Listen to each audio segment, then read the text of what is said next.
Alpha मार दिया। सही बोल। चलो ठीक है।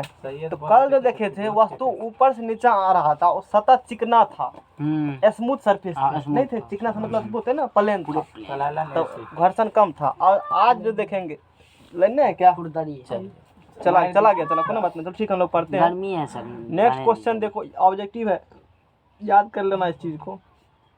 और आज देखेंगे सतह वो जो है ना, ऊपर खावर सतह है ना। ये सर जी देखो आप इधर किधर घुसकते जा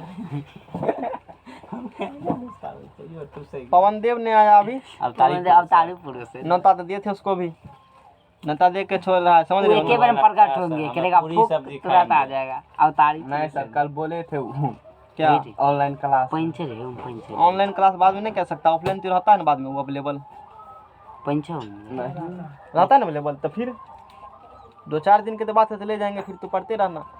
चलो ठीक है, जो अपना अपना इच्छा है। ये कैसा सतह है? ये खुरदरी है, स्मूथ नहीं है, मतलब कैसा रफ है। रफ देखो एगो लोग का लोग होता है बहुत कंफ्यूजन, स्मूथ रफ होता है ना। रफ मतलब मास्टर का समझा रहा है, विद्यार्थी को पता ही नहीं रफ होता क्या है। ये सोचो, एगो लेता है फेयर कॉपी, एगो लेता है रफ कॉपी, दोनों में मुलायम कौन होता है अधिक? फेयर वाला। वो स्मूथ हो गया। और रफ कॉपी एकदम खराब। अब बुझ गया ना, रफ कॉपी मतलब रफ कहेंगे तो बुझ जाना क्या, खर्रल फर्रल मतलब खुरचा पुरचल इस प्रकार कुछ होंगे। अब नहीं भूलोगे कभी रफ में। स्मूथ बुझना फेयर कॉपी, स्मूथ एकदम पूरा प्लेन है, बढ़िया वाला रफ मतलब वही रफ कॉपी। अब भूलोगे कभी, अब भूल कभी मिस्टेक से सपना में कहेंगे तब कह देगा। चलो चलो क्वेश्चन क्या है, शांत रहो। तब फिर सुतलो में उठा कहेंगे उठो सुतल रहा है, पहले बताओ फ्रिक्शन का फार्मूला क्या पढ़ा था। ये हाइट यहाँ से यहाँ तक h हाइट से है, समझ में आएगा ना कितना हाइट से? h हाइट से। इसका जो लेंथ है l लेंथ है, ये कितना लेंथ है? l लेंथ है। a बराबर जब कोई कल जो हम लोग बात किए थे, वो कल का जो सरफेस था चिकना सरफेस है। कैसा सरफेस था? चिकना मतलब स्मूथ सरफेस था। अब नहीं कंफ्यूजन होगा, बहुत ज़्यादा कंफ्यूजन हमको पहले होता था ना, कभी रफ कह रहा है, कभी स्मूथ कह रहा है, आखिर ये कभी मतलब बात है कि आप सोचे कि इस प्रकार से समझा जाए आसान हो सकती हैं। तो चिकना सतह पर बॉडी ऊपर से नीचे आएंगे इंक्लाइन सरफेस पर, तो बोलो एक्सीलरेशन कितना होता है उस समय? तू कहेगा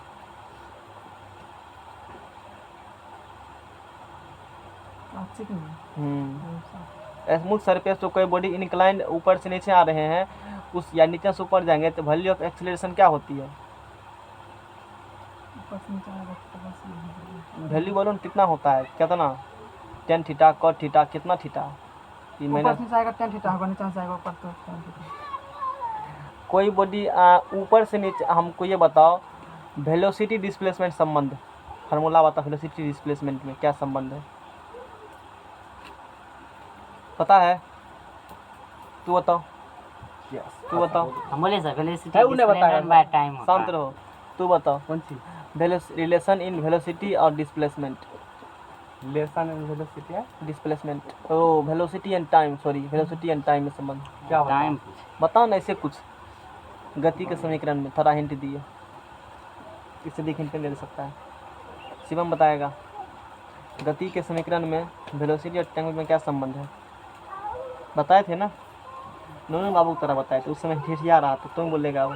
उसमें सर वेग में परिवर्तन और टाइम का मतलब अनुपात जो है ये बताए। तू पता है वेलोसिटी और टाइम में गति के समीकरण में क्या संबंध बताए थे?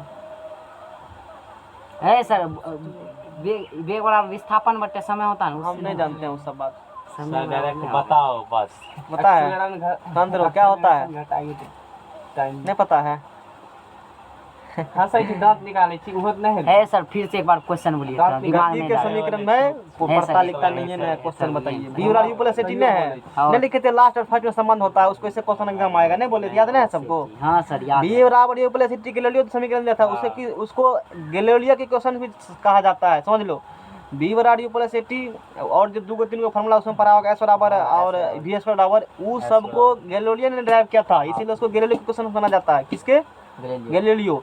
और लास्ट फर्स्ट में जो होती है उसको उस नाम से पुकारा जाता है। और बाकी क्या हम बोले थे, वी को इस चीज़ से हमने वहाँ नहीं किया था, और वहाँ जोड़ दिया था उस चीज़ पर। देखो इससे क्वेश्चन पूछे जाते हैं। अच्छा अभी पूछा v minus you by T से ए बराबर v minus you by T से नहीं निकाल सकते हम टी, मतलब टी वो आया कहाँ से? वी पर ए टी से तो आया है, तो बेवकूफ़ बना रहे हो। तो वो आया कहाँ से? गैलीलियो के क्वेश्चन से तो आया है ना, एक्सेलरेशन बराबर change in velocity upon time, change in time. Acceleration निकल change in velocity upon change in time नहीं निकाला है, ये बराबर ds बटे dt। हाँ बोलो शिवम। टाइम इक्वेशन दिया है अब तुमको किस चीज़ में, शांत रहो। s बराबर इक्वेशन दिया है टाइम के फॉर्म में, या डिस्प्लेसमेंट का इक्वेशन दिया s बराबर x² प्लस 2x, ऐसे कुछ इक्वेशन दे दिए हैं तुमको, या tm दे दिया, मान लो tm दिया है। s बराबर, सुनो इक्वेशन, s बराबर t² plus t minus 1 equation है, यानी कि s बराबर टी में फंक्शन ही बोलो। अभी फंक्शन पढ़ा है ना, s बराबर टी में क्या है, फंक्शन है। और तू कहेगा जब उसका करेंगे दो वे डिफरेंशिएशन तो की मिलेगा हमको। s बराबर टाइम में फंक्शन, ऐसे क्वेश्चन आएगा। s बराबर t में कोई फलन है, s बराबर जहाँ s विस्थापन t टाइम है, s बराबर t में कोई फलन है, तो उसका यदि दो बार अवकलन किया जाए, दो बार डिफरेंशिएट किया जाए तो क्या मिलता है, विस्थापन या दूरी, बोलो क्या मिलेगा। हाँ दो बार करेंगे तब क्या मिलेगा, तू बोलो, फिर मार के जल्दी बोलो फटाफट, क्या होगा, तू बोलो। एक बार करेंगे तब, एक बार करेंगे तब, क्या बार करेंगे, 2 बार करेंगे तो एक्सेलरेशन, एक बार करेंगे वेलोसिटी। इक्वेशन दिया है वेलोसिटी बराबर टाइम के फॉर्म में, वेग का समीकरण दिया है समय के फलन, यानी कि ऐसे कहेगा घुमा करके, यदि क्वेश्चन टूट करना होगा तो कहेगा वेग फलन है समय का, बेवकूफ बनाएगा वो। वेग किसका फलन है, टाइम का फलन है। तो बताइए इसका एक्सेलरेशन निकालने के लिए क्या करना पड़ेगा, क्या करना पड़ेगा, तू बोलेगा। क्वेश्चन पूछा है मैंने, दिमाग में मैंने, अभी जब आता है तभी बता देते हैं, टॉपिक ना चलता हो, मेरे दिमाग में क्वेश्चन आएगा तो हम बता देंगे। बोलो तू बताओ। वेग टाइम का फलन है, वेग बराबर दिया है फंक्शन टी में, वेग किस फंक्शन दिया है टी में, वेग फलन है टी का, ऐसे कहेगा, घुमा घुमा के मारता है क्वेश्चन एग्जामिनर। तो बताइए उसका निकालना होगा एक्सेलरेशन, क्या करना पड़ेगा हमको, तू बताओ। अब वेग दिया है टी में फलन, वेग बराबर दिया है टी में फंक्शन, और तू कहेगा डिस्प्लेसमेंट निकालेंगे तो की करना पड़ेगा, वेग टी में दिया है, हाँ तो उसमें क्या करना पड़ेगा, इंजीनियर तो अपना बोलता होगा, विस्थापन निकालने के लिए। हाँ बोलो रामलाल, गुना समय कर दो। ओहो तू बोलो क्या होगा, वेग गुना समय नहीं, वेग बराबर टी में फंक्शन पूछता है, खूब घुमा घुमा के, वेग बराबर टी में फंक्शन दिया है, निकलवाएगा नहीं लेकिन ऑनलाइन क्वेश्चन दे सकता है। वेग बराबर टी में फंक्शन है, हमको निकालना है डिस्प्लेसमेंट, तो बताइए क्या करेंगे उसके लिए, क्या होगा, समझ में आ गया ना, कोई दिक्कत। देखो जब भी तू एक फंक्शन नीचे आना चाहते हो, तोड़ेगा तो कौन चीज, और जोड़ेगा तो उल्टा कहा, उल्टा तूने कहा। डिफरेंशिएशन मतलब तोड़ना, इंटीग्रेशन मतलब जोड़ना। इंटीग्रेशन का मतलब सुन लो रामलाल, सुन लो, यदि वेग दिया है फंक्शन टी, अभी तूने तुरंत फंक्शन कंसेप्ट पढ़ा है हमसे, वेग टी का फलन है, ऐसे कहेगा, वेग टी का क्या है, यानी कि वेग बराबर टी में दिया है फंक्शन, मतलब कि वो T Q minus 3t plus 1 दिया है। यदि इससे एक टर्म आगे निकालना है, मतलब तोड़ोगे, यानी कि डिफरेंशिएशन। इतना तुम अभी रखो, क्योंकि तुम लोग अभी उतना, तुमको छोड़ करके उतना नहीं पता डिफरेंशिएशन का इंटीग्रेशन क्या क्या है, तो सोचो आगे बढ़ना होगा ना। डिस्प्लेसमेंट है, वेग निकाल चाहते हो, फिर एक्सेलरेशन निकालना चाहते हो, तो वहाँ कर देना अवकलन, क्या कर देना, जो डाटा दिया उससे क्या करना पड़ेगा, यार रट लो सीधा। आगे बढ़ना होगा तुमको, विस्थापन दिया टी में फंक्शन, या वेग दिया है, उससे कहेगा विस्थापन, आगे कहेगा विस्थापन दिया आप वेग निकालिए, या विस्थापन दिया कहेगा आप तुरंत निकालिए, तो डिफरेंशिएशन करना, क्या करना। यदि दिया है वेग, कहेगा उसका नीचा आइए, नीचा आएंगे तो डिस्प्लेसमेंट, तो इंटीग्रेशन कर देना। बोलो याद हुआ, क्या हुआ याद, यानी जब तोड़ेंगे तो डिफरेंशिएशन हुआ, और जोड़ेंगे डिस्प्लेसमेंट दिया है, उससे वेग निकालना होगा या तुरंत निकालना होगा, क्या कर देना, डिफरेंशिएशन कर देना। आगे बढ़ना क्या करना तू, नीचे जाना होगा, यानी कि वेग दिया है, कहेगा डिस्प्लेसमेंट, तो इंटीग्रेशन कर देना। समझ में आ गया। कहेगा तो नहीं करवाने के लिए, तो one line question put up कर सकता है, समझ में आ गया ना। समाकलन करेंगे, अवकलन करेंगे, कहा नहीं दे सकता है, डाटा पर्याप्त है। चलो अगर 12 का एक दो पूछो देते हैं। समझ में आ गया, इसलिए मैंने दिमाग में तो कह दिया, क्योंकि यहाँ डिस्प्लेसमेंट वाला गप है इसीलिए आ गया, नहीं तो नहीं आता दिमाग में। ये कितना डिग्री है जी? 90 डिग्री है। तो ये ABC एक मतलब ऐसे कोई फिसलन जमीन है, और बॉडी कैसा है? रुखरे हैं, उबर खावर है, मतलब प्लेन नहीं है, रफ नहीं है, रफ है मतलब स्मूथ नहीं, चिकना नहीं है। तो बॉडी ऐसे आ रही है, तो बॉडी ऐसे आएगी तो आने में बड़ा तकलीफ उसको होगा, बहुत मेहनत करना पड़ेगा बॉडी को, यानी कि एक्सेलरेशन क्या होंगे उस कंडीशन में? घट जाएंगे। अरे एक्सेलरेशन घटेगा ना, वेग घट जाएगा ना, उबर खावर होगा तो नहीं घटेगा। घटेंगे तो एक्सीलरेशन भी घटेंगे। बढ़ते रहेगा। तो उस समय याद करना एक्सेलरेशन होता है G इंटू, याद करना C ड्राइव नहीं है, sine theta minus mu cos theta, 11th proof होती है, याद करना उस समय एक्सेलरेशन ये होती है। कभी कभी जैसे तूने पूछ जाता है क्वेश्चन प्रिज्म वाला, लेन बढ़ा के दे देते हैं, कभी नहीं खास्ता आ जाए तो ध्यान रखना।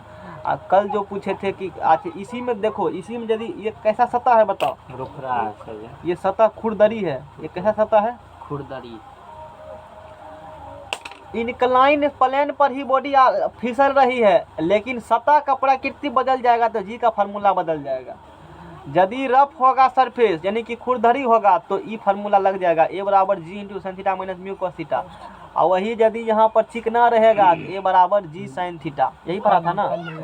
G साइन थीटा कब होंगे? ऊपर से नीचे आएगा, तब ऊपर नीचे आएगा। तूने पढ़ा कोई बॉडी छत पर है, नीचे फेंकते हो, जी क्या होती है उस कंडीशन में? प्लस होती है, प्लस होती है ना। तो यहाँ भी क्या होंगे? प्लस मतलब बढ़ेगा, और नीचे फेंकेगा ऊपर तो माइनस। उसी प्रकार से यहाँ भी बॉडी नीचे ले जाओगे ऊपर तो A बराबर माइनस G साइन थीटा होंगे। यहाँ G साइन थीटा है, लेकिन साइन थीटा में कुछ क्या है? म्यू कॉस थीटा घट गया है, याद रहेगा ना सबको। चलो बस इतना याद कर लेना, काम हो जाएगा तुम्हारा। क्वेश्चन से यहाँ पर है, कैसे पूछेंगे समझ में आएगा ना। ऊपर से क्या रहे हैं, नीचे सतह कैसा है? खुरदरी। त्वरण कितना होगा? ये होंगे, ऑप्शन में दे देंगे चार को बना करके। इसमें कभी इसमें लगा देगा cos theta minus mu sine theta, अपना बुर्बक तुमको बनाएगा। बटे में कहेगा जी साइन थीटा बटा म्यू कॉस थीटा, कुछ भी कहेगा तू का नहीं होगा, उसको कुछ नहीं होगा। कितना घुराएगा तो मत घूरना, समझ में आएगा ना। जैसे भी घुर गया गति समीकरण में, हिंट दी गति समीकरण न्यूमेरिकल नहीं कह पाया तो ऐसा बड़ा। अच्छा क्वेश्चन सुनो पहले, यदि अंक सतह हम तो सूत्र सब याद करके आए हैं। यदि वस्तु कंफ्यूज हो जाती है। यदि वस्तु B बिंदु पर, पता चला कि B बिंदु पर वही तो कितना फार्मूला वही पूछेंगे, नहीं कह पाओगे। फार्मूला क्या रहेंगे? चलता है सर, क्या पता नहीं चलेगा, इंटरव्यू वही होती है ना, वहाँ एग्जामिनर तू जानता है सब वही पूछेगा। लेकिन वो कैसे कह रहा है उसी को लटपटा देगा, तू लटपटा जाओगे। ये क्या कुछ बाद में जवाब देगा, जानते थे हम। आवाज में क्या हम जाते तो बुझेगा बुर्बक है, सॉरी को क्या कहो वहाँ पर। मान लो को आगे में इंटरव्यू बैठा हुआ है, और जैसे इसी क्वेश्चन को मान लो हम इंटरव्यू तुमसे क्वेश्चन पुटअप किया है और कि तू उसका जवाब नहीं दे पाए हो, अब बाद में हम जवाब दिए फिर यूपीएससी क्या हम जानबे करते थे, ऐसे कहोगे तो नंबर काटेगा, तो गुस्सा जाएगा वो। आई एम सॉरी, हमसे क्या हुआ, गलती हुआ, जानते सर हम क्वेश्चन समझ ही नहीं पाए थे, ऐसे कहना चाहिए वहाँ पर। जवाब दिया उसी को जो जवाब मान लो हमको नहीं दिया, लेकिन तरीका बदल क्या हमने थोड़ा सा बदल दिया। इस प्रकार से बात किया जाता है हायर लेवल के पदाधिकारी सबसे या अपने सीनियर से। बात समझ में आएगा ना। ये कहेगा ना हम जानवे करते, कहेगा तू तो सब जानता है, पहले पूछा कहता नहीं हमारे का हम जानवे करते। आई एम सॉरी, हमसे मिस्टेक हो गया, हम क्वेश्चन को अंडरस्टैंडिंग नहीं कर पाए ठीक, इस वजह से जवाब नहीं दे पाए, ऐसे कहना पड़ेगा। समझ में आएगा ना।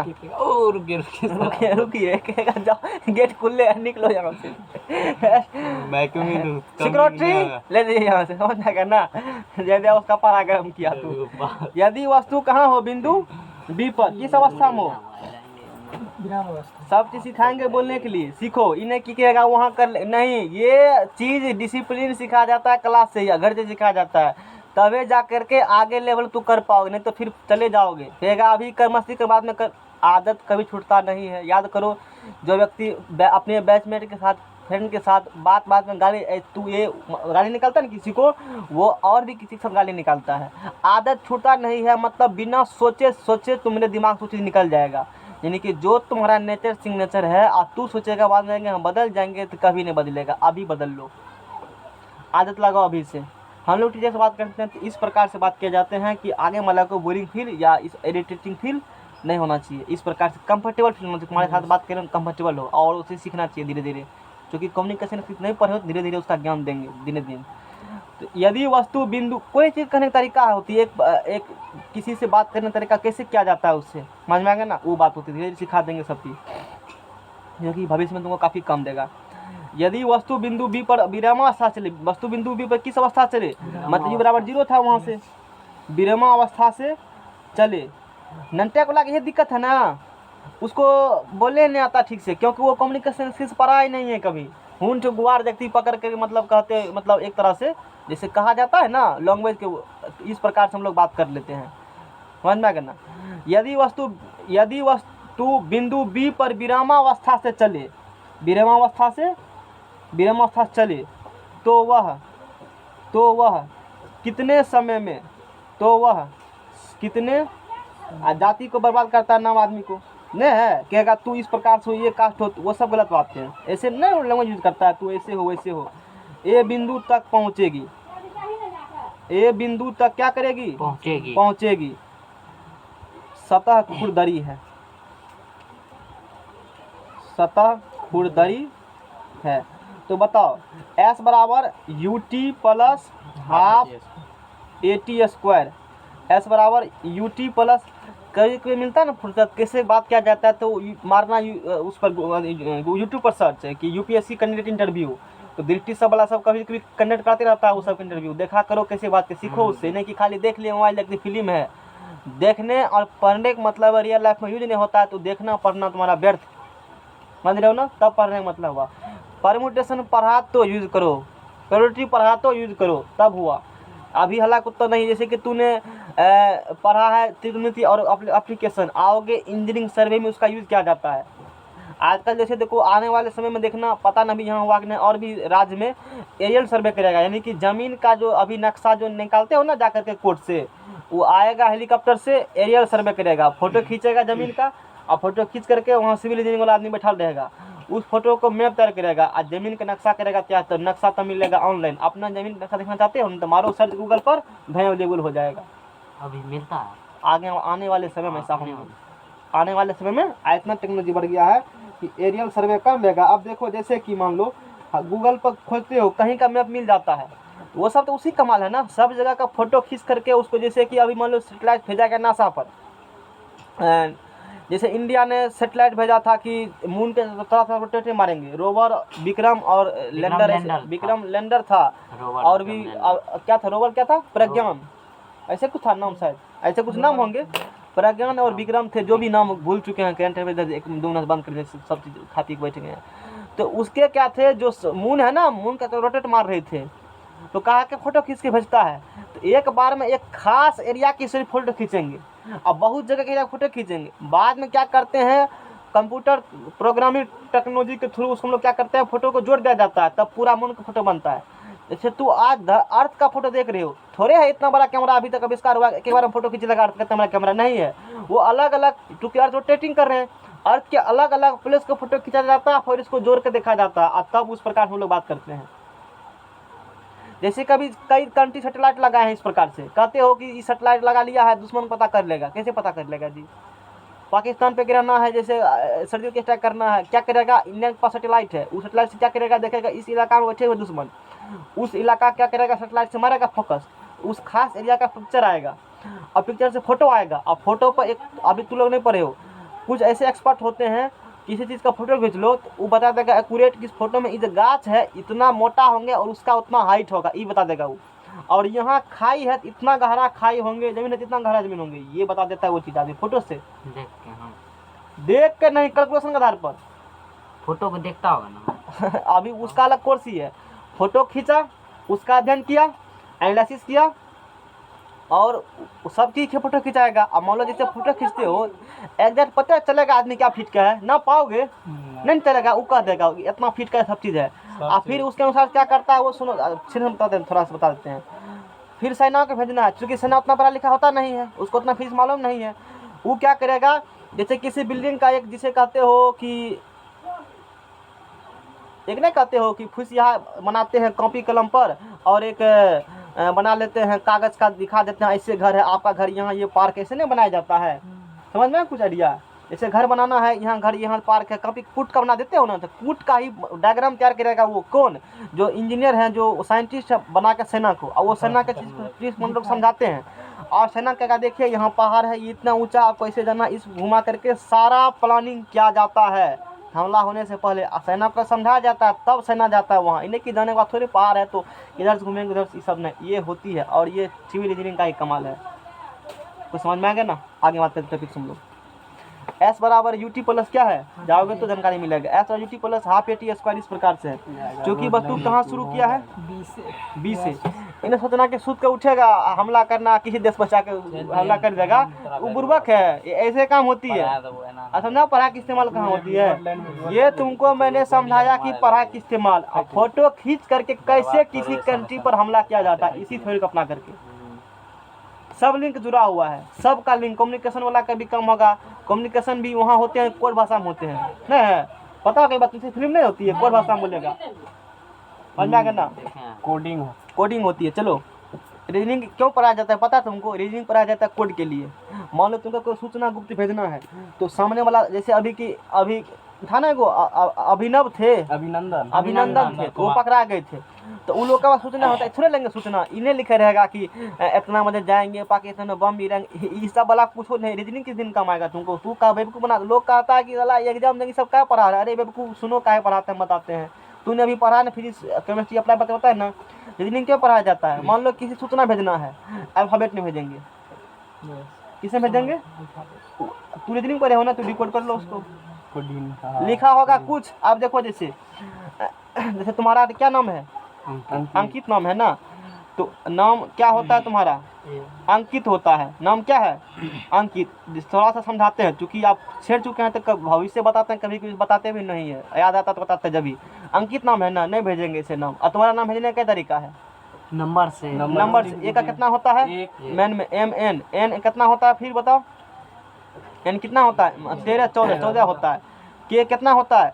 JNK, जम्मू एंड कश्मीर 10 और 11। I9, उसके बाद कितना होता है बताओ? T20 होती है। समझ में आ गया ना? ऐसे भेजेगा। अंकित हो गया। क्या हो गया ये? बुर्बक है, 1, 14, 11, 9, 20 लिखा लो, कमा मार करके। अरे ऐसे रीजनिंग पढ़ा दिया है वो। और कम बनाएगा ना, और हार्ड कर देगा। एक जोड़ देगा, एक देखो, एक है तो एक का बात करेंगे तो एक का उल्टा उधर क्या होगा? जेड होगा, नहीं होगा? जेड, डिकोड जेड दे देगा। 14 है तो 14 फिर क्या होगा? 28, नहीं 15 हो जाएगा। क्या हो जाएगा? 15, 14, 26 में कितने होता है? 26 में 14, 12 होता है। तो अब इसी 12 ठीक है कहा, 13 में 26 ऐसे कह देगा। ये कितना कह देगा? फिर 13 कह देगा। ये कितना कह देगा? मतलब इस प्रकार देता है। इसी दिन के लिए तुमसे वो क्या किया है? रीजनिंग को पढ़वा करके भेजा है। थोड़ा बता रहे एप्लीकेशन, क्योंकि नंटे वाला पता नहीं तो एप्लीकेशन कहाँ फील्ड में, कुछ समझ में आया ना? वहाँ एप्लीकेशन होगा। किसी को कुछ न्यूज़ देना है तुमको, गुप्त रूप में देना है, ऐसे कहो। समझ में आ गया ना? किसी का, जैसे कि सुना होगा, इंडिया ने फर्स्ट बार जब परमाणु मिसाइल परीक्षण किया था, तो क्या था? स्माइलिंग बुद्धा नाम दिया था उसका। बुद्ध हंस रहे हैं। स्माइलिंग बुद्धा कहता था। स्माइलिंग बुद्धा कहाँ तक गया? यहाँ तक गया। स्माइलिंग बुद्धा कहाँ तक गया? यहाँ, मतलब भेजना है परमाणु बम, भेजना है कि राजस्थान में करना है। हाँ, स्माइलिंग बुद्धे क्या हाल है? ठीक है, तो तुम्हारा बताओ क्या कर रहे हो अभी? हाँ अभी ठीक है, अभी तैयारी, यहाँ तक A B तक पहुँचे हैं, C तक पहुँचे हैं। अब मान लो कि ऐसा क्यों? अदर कंट्री तुम्हारा वॉइस को रिकॉर्ड कर रहा है, खुफिया एजेंसी सब, उसका उसका जो गुप्तचर कहते हो, उससे हमारे बैठा है। ये कुकुर इंडिया कह क्या, मतलब ये सैनिक कर क्या रहा है, वो कर क्या रहा है, इस प्रकार से। स्माइलिंग बुद्धा, ABC ये की कह रहे हैं, मतलब फालतू की बात है। रिकॉर्ड ही कर ही नहीं पाएगा। अब हम अपने मन में एक को हम क्या माने हैं? तुम्हारा नाम कुछ है, तुमको A नाम रख दिया, उसका कुछ C रख दिया। इस प्रकार से किए जाते हैं गुप्त रूप सूचना आदान प्रदान। और जो बिना पढ़ा लिखा व्यक्ति क्या वहाँ काम हो सकते हैं? पहले के समय में क्या था? मूर्खों कहता था पकड़ के लेके चलो। बुढ़वा सब कहता है हमरा का समय में तो ले जाता था पकड़ लो, तुम लोग को तो पढ़ती नौकरी होवे नहीं करता। काका इधर सुनिए, बताइए। इस प्रकार सबको पता है जानकारी के नहीं, इसीलिए आप अयोग्य हो गए इस समय के लिए। और हम भी अयोग्य था, उतना जानकारी होंगे इस बारे में नहीं। इसलिए जरूरी है पढ़ाई, क्योंकि बिना पढ़ाए अब मान लो जैसे कि फैट टू फैट कम्युनिकेशन हो रहा है, चाइना इंडिया बॉर्डर पर 2 मारा धोखा पर कर रहे हैं। वो एकदम फांगछू कर रहा है, तू कह रहे दखबी रे, ऐसे कर रहे हो। नहीं ये बुझ रहा है, नहीं वो बुझ रहा है, वो की कह रहा है। वहाँ इंग्लिश लैंग्वेज किस दिन काम आता है, इसी कारण से।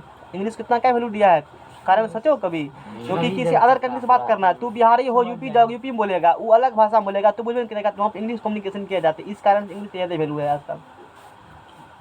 और इंग्लिश पूरा दुनिया में नहीं है, मात्र 20-25 कंट्री है जिसमें इंग्लिश बोले जाते हैं।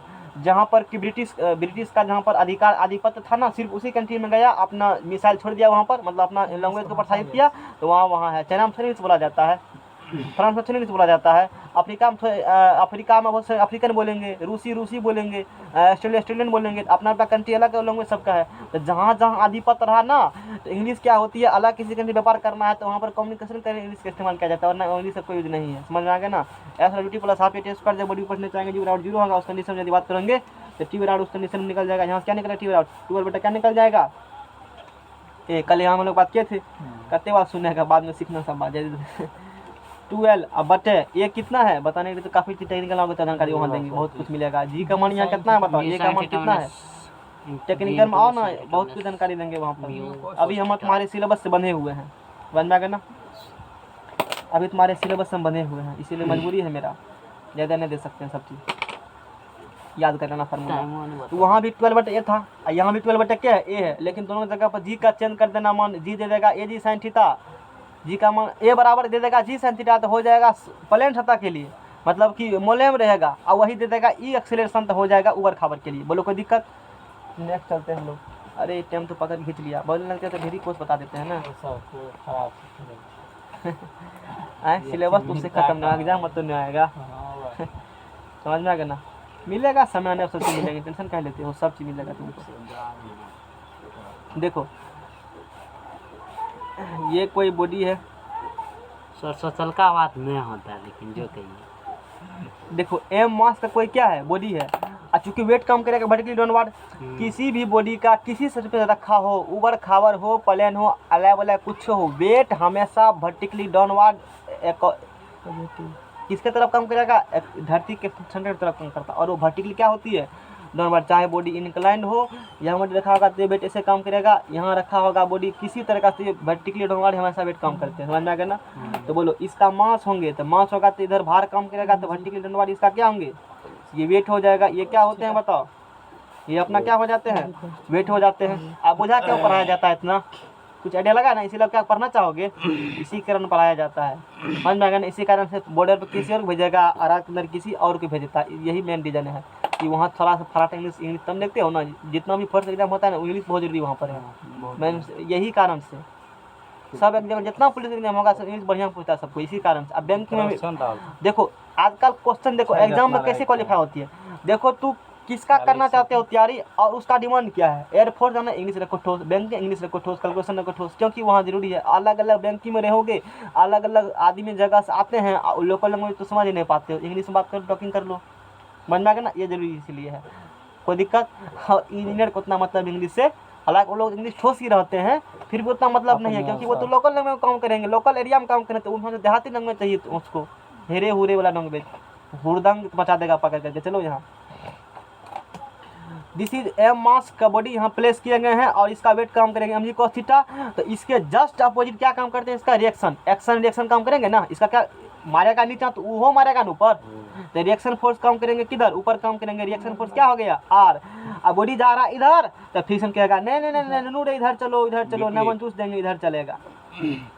तू कहता है इधर, वो कहता है नहीं इधर, चल जाएगा। समझ रहे हो ना, कोई दिक्कत। अच्छा अब देखो friction force F, friction force F और नॉर्मल रिएक्शन R, इन दोनों का रिजल्टेंट, इन दोनों का रिजल्ट मतलब पता क्या होती है, रिजल्ट मतलब परिणाम, रिजल्ट मतलब क्या होती है, कहानी मतलब क्या समझाते हैं। तो उनको पीटना जैसे है, दो आदमी को पकड़ लेंगे कमजोर का को, वो पीट रहा है, अकेले अंकित गिरा देंगे, बात बराबर ही हो जाएगा। नहीं समझ में आया क्या कहा मैंने, हमको पीटना, दो कमजोर का भी दोनों का पावर अकेले, उसी को रिजल्टेंट कहा जाता है। रिजल्टेंट मतलब है कि 4 गो 5 गो 6 मतलब में एक आदमी विरल है, उसी रिजल्ट परिणाम ही कह देंगे। इधर कितना लगा रहे हो एफ, इसे देखो ये बॉडी है, इसको उधर तैर रहा है, इधर तैर रहा है, ये बॉडी ऐसे भागता है हमेशा। तू चल देख लो, करके देख लो, तू 2 घंटा देख लो कर करके। मैंने क्या कहा, एक बॉडी की यहाँ क्या करो, रख दो। एक आदमी किधर खींचेगा, उधर खींचो, एक आदमी ऐसे खींचो, एक आदमी किधर खींचो, बॉडी इधर जाएगा। देखना करके रियल लाइफ में पता चल जाएगा तुमको। एक बार आजमाना, समझ में आ गया ना? एक थोड़ा समझाइए। कभी देखे हो गाछ को बांध कर खींचता है, यहाँ गाछ है, एगो कुकुर इधर लगाएगा, एक इधर खींचेगा, अभी से गिरता है, रिजल्टेंट दोनों के बीच में होगा। आपको समझ में आया ना? बिल्कुल आया ना समझ में? गाछ को पकड़ लो, आधा काट दो गाछ को, और गाछ को तब एगो खींचना इस प्रकार से। जरूरी नहीं है दोनों 90 डिग्री पर हो, कुछ भी हो सकते हैं ना, कोई दिक्कत ऐसा कोई जरूरी नहीं है, कोई भी आकृति बन सकती है। अब राहुल सोचा होगा हम तो बहुत बुझनुक हैं, समझ गया होगा तब इसीलिए नहीं समझ। सीधे खींचेगा तो उसमें नहीं गिरेगा। हाँ सीधे खींचेगा, जहाँ गिरेगा उधरे गिरेगा, तो उधरे देखकर गिरेगा, तब बड़का रस्सी बांधेंगे तो थोड़ी गिरेगा। नहीं गिरेगा तो मतलब गिरेगा उसी डायरेक्शन में ना। समझ में आ गया ना? कभी देखे हो करके? गाछ रहेगा, मिस्त्री साहब देखे काट, मिस्त्री रहेगा, गाछ रहेगा 10 फीट का, और कहना 5 फीट रस्सी से खींचो, कोई दिक्कत क्या होगा? मिस्त्री का क्या होगा? दे अपने बुकिंग हो जाएगा ऑनलाइन। अरे टका भी नहीं लगेगा तुम मिस्त्री जोन का। सब इंजीनियर रहता है, बड़का बड़का लगाता है, तब ये इसी सुनना चाहते थे तुम्हारे मुंह से, कहिए दिया तब क्या बात क्या है? समझ में आ गया ना? समझ में आ गया ना? इंजीनियर है ना, अच्छी बात है। कोई को डिजाइन करेगा बॉर्डर पर जा करके, अथी में पुल खदवा में डिजाइन करेगा, जहाँ खाई है वहाँ को जा बनाओ। सब खाए के लिए थोड़ी होता है, सब अपना घर में खाना चाहिए। फिर इंजीनियर कैसे तुलना कर देते हो उसका? वो अपना आप समझ अर्थक्वेक रेसिस्टेंस का बोलो बिल्डिंग बनाने के लिए, भूकंपरोधी घर बोलो बनाने के लिए, बनाएगा भूकंपरोधी घर? तब फिर बनाएगा। रोड पे पानी नहीं जमना चाहिए, कितना देना चाहिए कि अंबर कैसे एक्सीडेंट नहीं हो, करेगा वो काम? अंदाज से गहीर उच कर देगा सर, वैसे ही सब बना देता है, 2 दिन में उखड़ जाता है। उखड़बो कर, तुमको कल बताया था रोड पे क्यों करता है, पता थे ना? तब फिर बताओ। मान लो नेशनल हाईवे मान लो है, नेशनल हाईवे मान है, तूने सेंट्रीपिटल फोर्स, सेंट्रीफ्यूगल फोर्स को और फ्रिक्शन कोफिशिएंट को सबको ठीक से नहीं डिजाइन किया इस प्रकार से, तो उधर से गाड़ी आएगा, मारेगा, थोड़ा सा बीरे का पकड़ गाड़ी खिंचल जाएगा, धक्का लगेगा, मोरबो पर धक्का लग रहा है उस प्रकार से, कहेगा यह भूत कौन परेड बैठल है। अरे भूत, this is fault in design, this is fault in design. कारण वहाँ ही है, लोग बुझबे करता है। बढ़िया बढ़िया शहर में जब भी किसी मेन हाईवे रोड बनाया जाता है ना, 10 बार उसको देखेगा, यही पहले इन्वेस्टिगेशन करेगा, यही आएगा, फिर उसका काका आएगा, यही आएगा, तब यही आएगा, उसके ऊपर होता है एग्जीक्यूटिव इंजीनियर, वो को पूरा आएगा देखने के लिए। ठीक किया है ना जी? जेई साहब जी सर, पहले साइन किसका होगा? जेई का होगा। जेई साइन किया, घेरेगा, उस पर यही करेगा, फिर एग्जीक्यूटिव घेरेगा, जेई करेगा ना, कहेगा कि जेई साइन कर दिया, यही साइन करेगा, कहेगा कि जेई के निरीक्षण के आधार पर इसको सिद्ध किया जाता है, फिर एग्जीक्यूटिव करेगा, यही के आधार पर इसको सिद्ध किया जाता है, अपना भार छोड़ दूसरा फेंक देता। ऐसे होती है जेई के आधार पर। तो उसका कोई भार नहीं है, जो सीनियर है सबसे लतियाता है जेई को। पहले सबसे पहले कौन, देखो मान लो बिल्डिंग फॉल्ट कर गया, तो कोई भी कोलैप्स कर चुका स्ट्रक्चर, यही को खोजेगा, हाँ एग्जीक्यूटिव इंजीनियर को। अरे उस इलाका का चार्ज किसको मिला था, उसको किसको, कौन दरगाह का चार्ज किस थाना के अंतर्गत आता है, फलना के अंतर्गत, यही कौन है एग्जीक्यूटिव, फलना है। एग्जीक्यूटिव क्या हुआ, एग्जीक्यूटिव क्या करे, उसको उस इलाका का कौन, यही को हम चार्ज देते फलना का, यही कहेगा अरे कौन जेई था, पकड़ो उसको, यानी कि मार पड़ेगा इसी को। इसीलिए घूस सोच समझ के मिलाना चाहिए, क्योंकि लास्ट में कौन फेंकाएगा, जेई फेंकाएगा। इसलिए सोच यदि घूस, यदि 1 लाख टका घूस हुआ तो 50,000 जेई के और 50,000 उधर सब खाता है। चलो जय जय मत बात बनाओ, ये सर वाला समझ में आया? क्योंकि रिक्स किसका है, जेई का ही है। अरे ये सब सिलेबस टॉपिक होता है, जेई काम आर है नॉर्मल फोर्स, तुम्हारा सिलेबस आज रह गया। एफ क्या है, फ्रिक्शन फोर्स, कल से बात नहीं करेंगे फालतूआ का। और यहाँ पे इसका क्या काम करेगा, फालतू बात नहीं हुआ, बढ़िया नहीं बढ़िया, अच्छा बात बताए सब चीज, लोग को नहीं होता है पता। अब सीखा ये चीज, समझ में आ गया ना? ये क्या काम करेंगे बताओ, नॉर्मल एक्शन काम करेंगे, अति रिजल्टेड काम करेंगे, जो कि आर के हो, लोग का रिजल्ट आर मानते हैं, रिजल्टेंट को पी मानेगा, हमको कौन मना करेगा बताओ तो, जो मन में वही मन नहीं। लोग रिजल्टेंट क्या होते हैं, आर एक्सटर्नल बुक में क्या होती है, आर रिजल्टेंट, एन क्या होती है, नॉर्मल। कोई दिक्कत वाला बात नहीं है, आर तो नॉर्मल है। हाँ आर नॉर्मल है, नॉर्मल फोर्स आर है, कौन का रिजल्टेंट है टी। रिजल्टेंट बुझा क्या होती है, दोनों का मतलब बराबर, जो बदले में 10 के बदला 20 एक 10 बदला कोई एक फोर्स, कोई बॉडी पर 10 फोर्स लगा रहे हो। मान लो कि ये बॉडी है, इसको खींच रहे हैं, इधर इधर खींच रहे हैं कितना मीटर से, 5 से इधर खींच रहे हैं, 10 से उधर खींच रहे हैं, 5 से खींच रहे हैं 20 से। और ये सब लगने के बाद बॉडी जा रहा है 5 से, मान लो इधर सीधा नहीं करेंगे, सबको हटाओ और 5 इधर लगा दो, रिजल्टेंट हो गया वो। बात बुझा? यानी कि नंबर ऑफ फोर्स के काफी नंबर ऑफ फोर्स देंगे, उस सारे फोर्स बदले एक फोर्स लगाते हो और जो इफेक्ट वो फोर्स सब मिलकर डाल रहा था वही इफेक्ट एक फोर्स डालेंगे, वही एकलौता फोर्स रिजल्टेंट फोर्स कहलाता है। वही क्या कहलाएगा? रिजल्टेंट कहलाएगा। और ये रिजल्टेंट और ये नॉर्मल, इन दोनों आदमी के बीच में, इन दोनों बापूत के बीच में जो कोण बनता है वही कोणिया को घर्षण कोण कहा जाता है। समझ में आ गया ना? रिजल्टेंट और नॉर्मल फोर्स बीच में जो क्या बनती है, एंगल बनती है, उसी एंगल को फ्रिक्शन एंगल का घर्षण कोण कहा जाता है, फ्रिक्शन कोण कहा, फ्रिक्शन एंगल कहा जाता है। तो थीटा बराबर यहाँ क्या होंगे बताओ? घर्षण कोण होंगे। और यहाँ भी म्यू बराबर होते हैं, याद कर लो कितना होता है फार्मूला, टेन थीटा। यानी कि म्यू बराबर, यानी कि थीटा बराबर क्या होते हैं, अल्फा। घर्षण कोण और विराम कोण आपस में बराबर होता है यात्रीगण। घर्षण कोण और विराम कोण क्या होती है, ऑब्जेक्टिव सीमम बताएगा। किसी बॉडी का घर्षण कोण है 81 डिग्री, तो बताइए उस बॉडी का विराम कोण कितना होगा? फार्मूला लगा बताना बढ़िया से। हमने क्या पूछा? किसी बॉडी 81 डिग्री के अमाउंट भी नहीं पता तुमको है, किसी बॉडी का घर्षण कोण है 81 डिग्री, तो तू का विराम कोण कितने होगा उसका? म्यू बराबर फार्मूला होता है tan theta tan alpha. Formula का दिए हैं। घर्षण कोण कितना दिए हैं? घर्षण कोण कितना डिग्री है? विराम कोण। अब फार्मूला म्यू बराबर टेन थीटा टेन अल्फा, जल्दी बताओ क्या विराम बराबर? फार्मूला होता है म्यू बराबर टेन थीटा और म्यू बराबर टेन अल्फा, घर्षण कोण विराम कोण के लिए। हमने तुमसे कहा किसी बॉडी है उसका घर्षण कोण है 81 डिग्री, तो उसका विराम कोण कितना होगा? फार्मूला का दिए हैं म्यू बराबर टेन अल्फा या टेन थीटा। आगे बोलो अब, निकालो ना। हाँ निकालो, देखा ना क्या सर्दी तो बताइए ना कि यूट्यूब पर तो डालता है कितना होगा? 81 डिग्री। ये बोलो ऐसे भी क्वेश्चन बहुत आता है। तू ये दिमाग जाती की रहता है मेंटेलिटी, चूंकि अगर 81 डिग्री का है तो फॉर्मूला लगाएगी उसमें, ये तो सीधा नहीं आंसर दिया होगा और कभी कभी भी दे देता है, सीधा आंसर ऑप्शन में रहेगा वो। कुछ समझ में आ गया ना? ऑप्शन में सीधा क्या रहेंगे आंसर, बिना सॉल्व किए।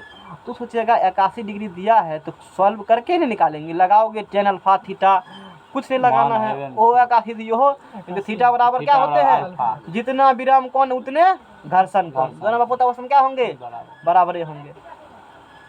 बात समझ में आ गया ना?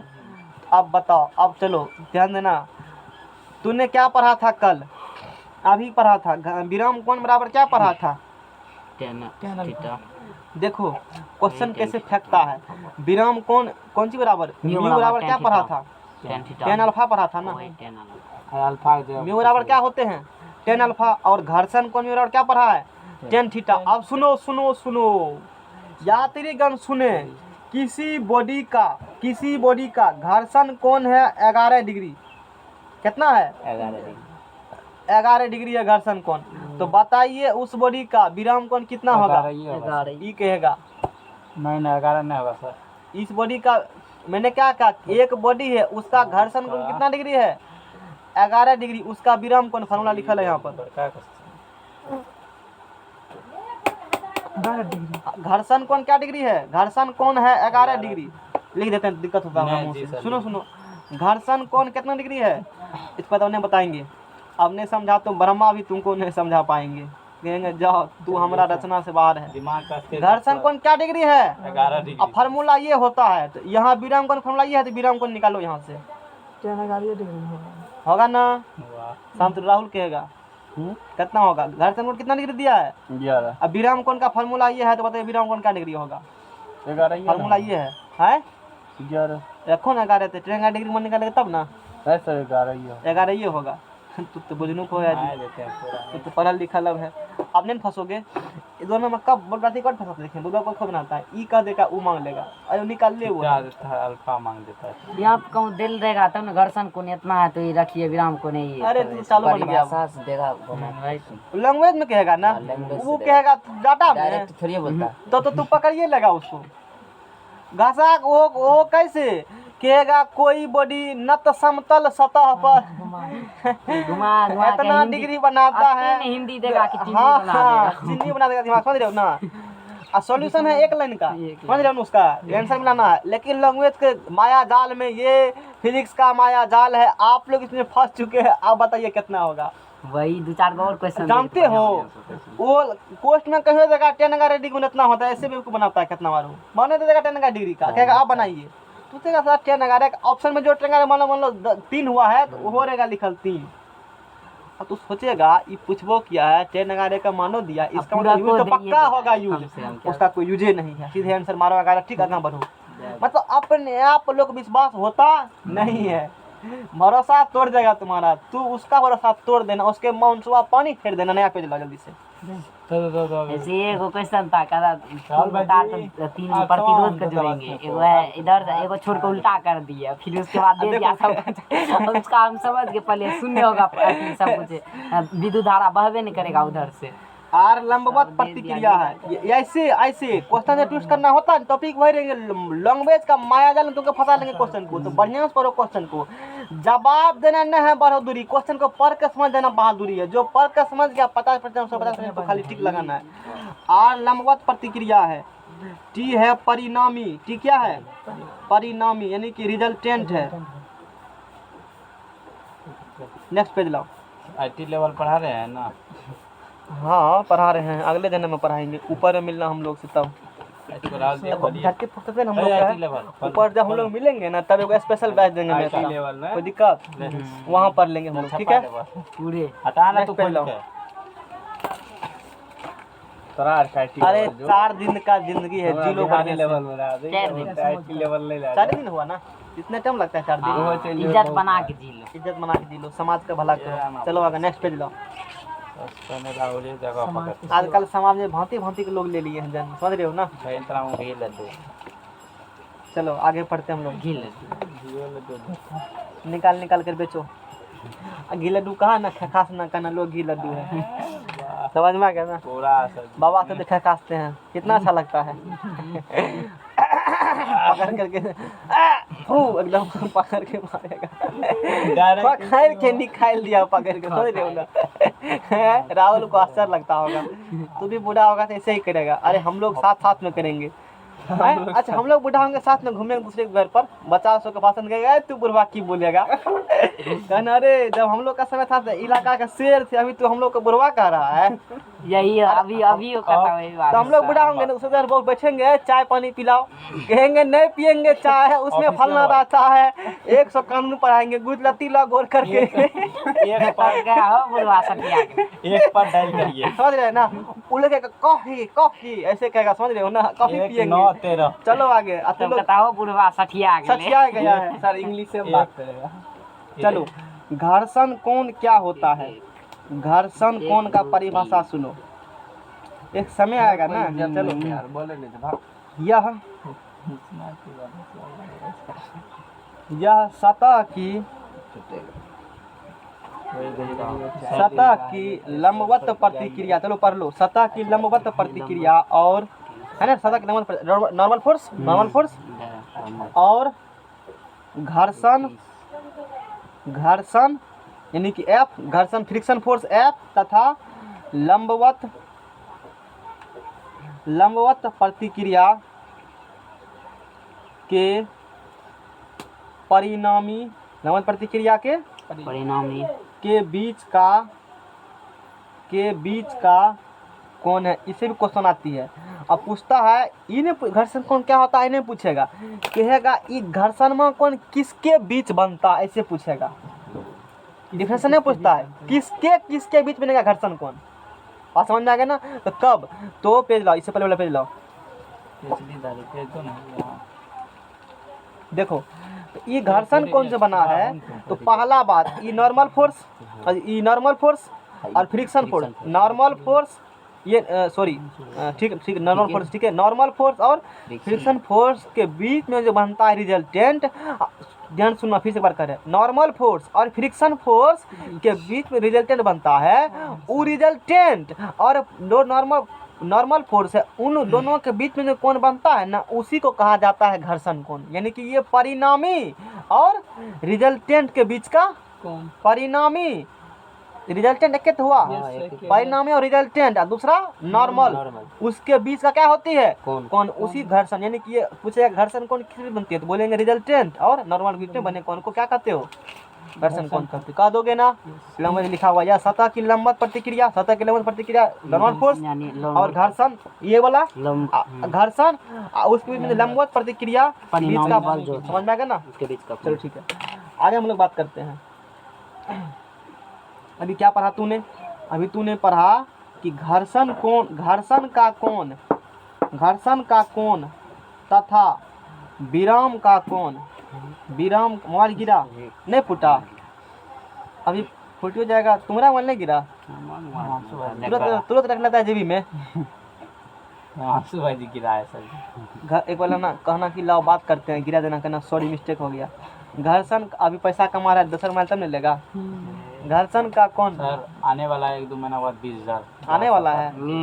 घर्षण का कोण तथा विराम का कोण क्या होती है, बराबर होते हैं, बराबर होते, लिखे सब लोग लिख देते हैं। यानी कि थीटा बराबर क्या होते हैं, अल्फा होते हैं, थीटा बराबर क्या होते हैं, अल्फा होते हैं। अगला क्वेश्चन, अगला क्वेश्चन, यदि घर्षण कोण का मान, घर्षण कोण का मान, यदि घर्षण कोण का मान 45 डिग्री हो, कितना डिग्री हो, 45 डिग्री है, तो विराम के कोण, विराम के कोण आप थोड़े पढ़ाएंगे, अगला टाइप से फ्रिक्शन का सामने खत्म हो रहा है, अलग टॉपिक इसके बाद है। फ्रिक्शन अभी खत्म कहाँ हुआ है, फ्रिक्शन इतने जल्दी खत्म, हवा गई है, एगो लाइन कह देंगे फ्रिक्शन का ये है, कह देंगे तो खत्म होता है, वो वाला गप थोड़े होता है। आज इस प्रकार से तुमको पढ़ा देते हैं कि बाद में तुमको पढ़ना फिर नहीं पड़ेगा, समझ रहे हो ना, 10 बेरी ही तुमको पढ़ेगा, 50 बेरी रेलवे समझ में आ गया ना। यदि घर्षण कोण का मान कितना डिग्री होंगे, चलो शांत रहो, कोई नहीं कहेगा, राहुल अब की बार कह दो, तो अब की बार धोखा मत देना। चलो घर्षण कोण का मान क्या डिग्री है, 45। सीधा बैठो, उसको देखने में दिक्कत होता है। विराम के कोण का मान जल्दी बताओ, कैसे निकाला, फार्मूला क्या है उसके लिए, अभी लिखल है थीटा सामने नहीं लिखा बराबर अल्फा होता है। घर्षण कोण का किसे करते, थीटा से करते, विराम कोण को अल्फा से, तो थीटा बराबर क्या होते हैं, अल्फा, तो अल्फा ने अल्फा बराबर क्या होंगे, थीटा, इसीलिए अल्फा बराबर थीटा कितना डेल है, 45, थीटा डेल है 45 डिग्री, ये भी क्या हो जाएंगे 45 डिग्री हो जाएंगे। किसी को दिक्कत, अगला कल करेंगे हम लोग काम, बस सर है एक क्वेश्चन और, थीटा बराबर है 30 डिग्री, घर्षण कोण क्या डिग्री है 30 डिग्री, म्यू बराबर व्हाट, चलो राहुल कहेगा उसके बाद, चलो बताओ कितना होगा 30 डिग्री, देखा डाल बात चले, तो मेरा नाम डुबा देगा ऐसे में, नाम डुबा देगा ऐसे में, जे है वही रख देंगे। या के बाद क्या पूछा, म्यू पूछा है ना, तो म्यू बराबर क्या होता है फार्मूला, 30 डिग्री, 30 डिग्री होता है ना, तो म्यू बराबर 1/√3। अब के बाद घर्षण गुणांक पूछा था, उसके बाद विराम कोण दोनों में अंतर होती है ना, इससे आगे कल करेंगे हम लोग।